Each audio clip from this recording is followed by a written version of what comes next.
बाबर को उस लड़के से कितना प्यार था, इसका अंदाज़ा सिर्फ इस बात से लगाया जा सकता है कि उसके नाम पर मस्जिद का नाम बाबरी रख दिया।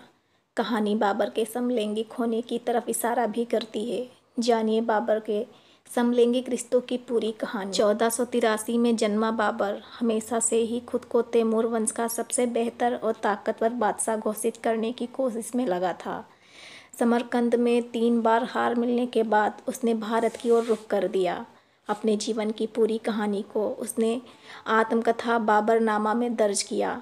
बाबर की उम्र मात्र 17 साल थी जब पहली बार उसने उर्दू बाजार में उस लड़के को देखा। उस लड़के का नाम था बाबरी। बाबर ने लिखा, उसे देखते ही मैं आकर्षित हो गया।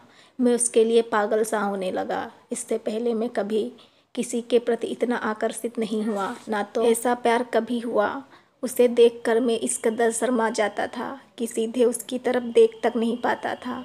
बाबर ने लिखा कि मुझे कई बार वो ऐसे समय मिला जिस समय मैं दोस्तों के साथ जा रहा था। ऐसे में मैं उससे कैसे बात कर पाता अपने समलैंगिक प्यार के बारे में। बाबर ने लिखा कि जब भी वो सामने आता था तो अजीब सी घबराहट होने लगती थी। मैं उससे शुक्रिया तक नहीं कह पाता था।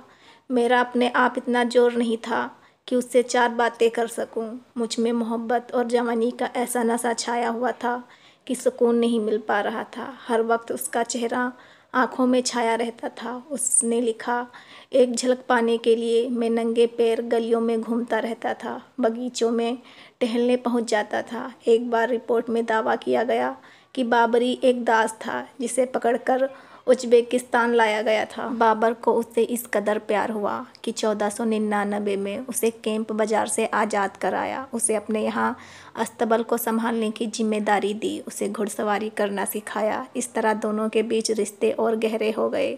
नतीजा, बाबरी बाबर का सबसे विश्वसनीय इंसान बन गया। लेकिन धीरे धीरे बाबरी को अपने ऊपर गुरूर होने लगा। एक दिन ऐसा भी आया जब उसे बाबर से अलग होना पड़ा। 1507 में उसने बाबर के आदेश की अवहेलना की, जिसके बाद उसे साम्राज्य को छोड़कर जाना पड़ा।